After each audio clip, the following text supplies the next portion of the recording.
เสียงหมดดีในภาวะจัดปานเก่า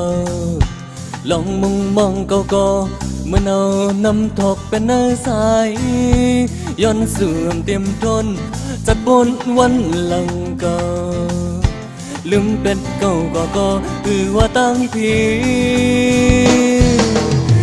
สมเสือมาหุ่นโคลองขี่ลองไม่เก่าก็เหลียวเก่าตีกองลังสีบอกขึ้นเบอ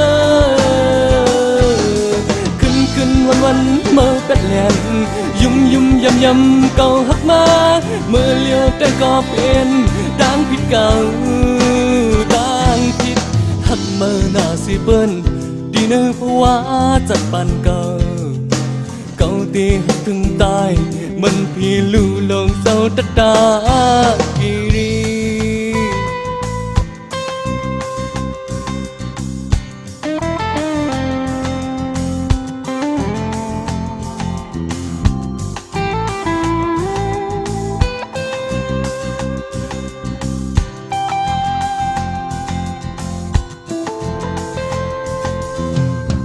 ผิดเบิ่งกว่าเสียงหมดดีในภาวะจัดปานเก่าลองมุงมองเก่าก็เมื่อเอาน้ำทอกเป็นเนื้อสายย้อนเสื่อมเต็มทนจัดปนวันหลังเก่าลืมเป็ดเก่าก็คือว่าตั้งพีจมเสือมาหุ่นโค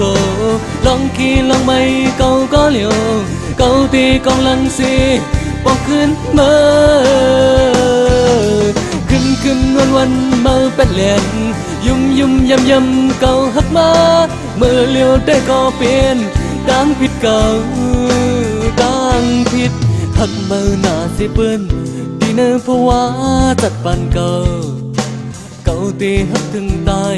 มันพี่ลู่ลงเศร้าตากีรี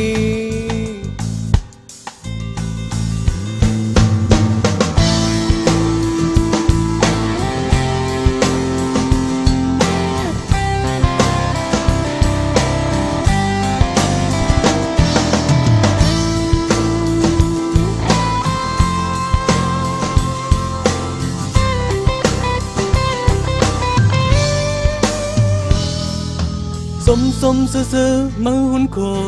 ลองขี่ลองไม่เก่าก็เหลียวเก่าตีกองลังสีปอกขึ้นเมื่อขึ้นวันเมื่อเป็นแหลนยุ่มยำเก่าหักมาเมื่อเลี้ยวได้ก็เป็นดังผิดเก่า